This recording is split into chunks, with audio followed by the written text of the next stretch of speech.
So here we are, the 1 year anniversary of when Russian airborne and armored forces spilled across the Ukrainian border in order to subjugate the Ukrainian people, take their territory, and basically try to wipe their culture off the face of the earth.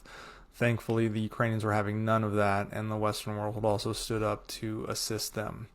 But if you really kind of examine where we are at in the war, there has been this big focus on emerging technologies, the drones, the satellites, the different styles of the way tech works, because those are the cool gee whiz things. But the reality is that this war is reflecting World War I, World War II more and more every day.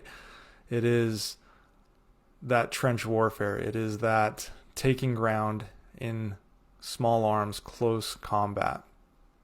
So like all wars, we've combined the ideas and the technology from previous wars.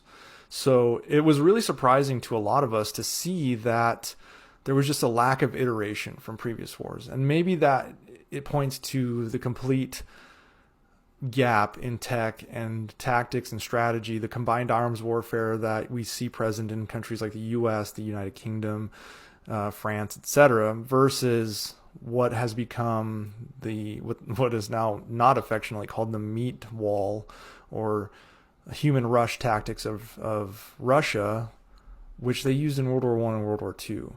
They have not advanced their methodology nor their strategy, nor really their technology, it seems. And the importance of strategy has been shown critically here. On paper, Russia was the bigger army, but Ukraine has been the smarter army. Strong intel that drives sound assumptions is critical. And Russia didn't have the intel, or they lied about the intel. It drove bad assumptions.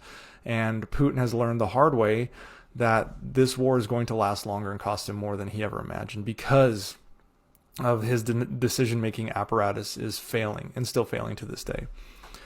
So in a few days, it will be 1 year from when I made a viral video where I said, I think Russia is going to lose this war.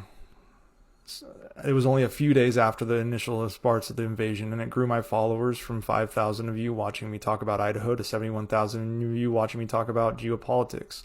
We raised nearly $5,000 for Action Against Hunger, an organization that provides 650,000 meals to Ukrainians in need as well as others around the world. So good for you all for that. That original video focused on battlefield logistics and sustaining an army both from an international and national standpoint. And that came to the forefront yet again in this war. Russia has struggled in both domains. My work in that social media here has also shown the importance of narratives that drive international sustainment. Winning national and global influence is critical. And this is why the world still needs good, honest, courageous journalists on the front line. And thankfully, we've had some there. Unfortunately, we've had some nefarious ones as well. Also, alliances are proving again to be vital, as they were back in World War I and World War II. No longer do hegemonic nations such as the United States go it alone to dominate countries, as Russia has proven. Thankfully so. Which Russia really was never that hegemonic, but it was assumed that they could take Ukraine fairly easily. And the 21st century now shows alliances such as NATO have new purpose and new meaning, and providing massive assistance, both economic, humanitarian, as well as military assistance to Ukraine has kept Ukraine fighting. Russia doesn't have even remotely close to the same amount of support, with the exception of a few fellow dumpster fire nations such as Syria, North Korea, and Iran. On the battlefield itself, we really thought we had left the days of trench warfare behind, where you would be fighting for a few hundred meters, losing hundreds of soldiers. But the need to engage in close combat, which is really the most brutal form of warfare, has once again shown that it still reigns supreme. If you want to win wars, sure, having a strong air force, having a big navy, cyber, information operations, even space, all matter, but it is on the ground where the battles are won and lost, and you still need a boots on the ground to plant the flag. So no matter how good intelligence are, no matter how good your satellites are, no matter how good your air support is, human beings are still going to find ways to operate within the network of observation and visibility to surprise the enemy. And Ukraine, even in the digital and satellite era, have found ways to continuously surprise the Russians on the battlefield. Feints, counteroffensives, etc., taking land that we never thought was possible, has been a game-changing for Ukraine, and they've found ways to be surprising. Russia, despite having an army of bots proclaiming Kyiv was just a feint, have not been able to execute any feints, any observation operations, any intelligence gathering that could lead them to surprise the Ukrainians. I just asked those angry followers that used to give me crap about Kyiv saying it was a feint. How's that Kyiv feint going, by the way? Also, leadership matters. The war showed early on that leadership from people like Biden, kind of bringing the Western world along, showing that we support them, therefore it's okay for you to support them. The UK is another example of that. Leadership out of Eastern Europe, such as Poland, the Baltic nations, all have been critical to galvanizing Western support, but also withering Chinese support of Russia. Seeing what we have done has given China pause. Battlefield leadership, which has always been key, there's been a massively clear difference between Ukraine and Russia, and has shown that leadership is fundamental to Ukraine turning the tides against Russia. Within Russia, we've seen mutinies, murders, also known as fragging, removals of leaders, and a general distaste of inept leaders throughout the chain of command, which has led Russia to falling back into a style of warfare that threatens their own soldiers with death if they don't fight forward.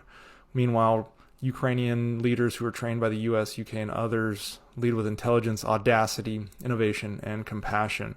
And most crucially, at the top, President Zelensky has united the people, but really united the world, and garnered massive support for his country.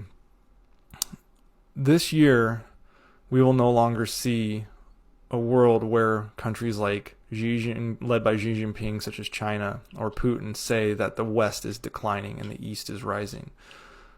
Russia and China is absolutely shocked and reeling from Western unity and determination, and we must continue this.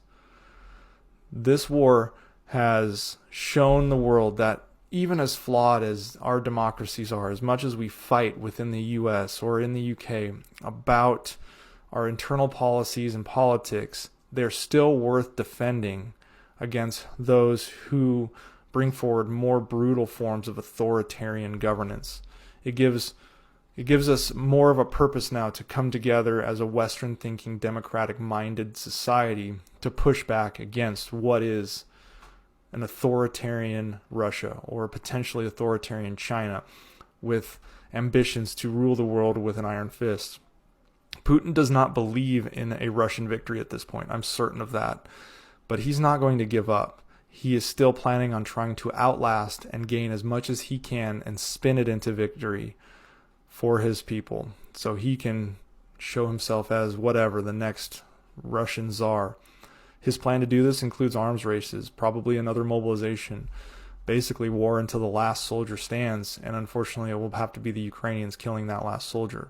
So it is critical that we Americans, Brits, French, Germans, Polish, Japanese, Canadians, Australians, Italians, Latvians, Lithuanians, Spanish, Portuguese, etc., if I missed you, it wasn't on purpose, and the myriad of other democratic nations in this world, to have not only patience, but the will and the staying power to continue to support Ukraine, as well as escalate in the face of Russian aggression.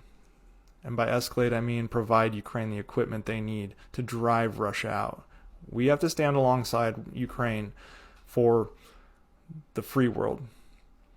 And President Biden said we need to do this for as long as it takes. And I agree with him.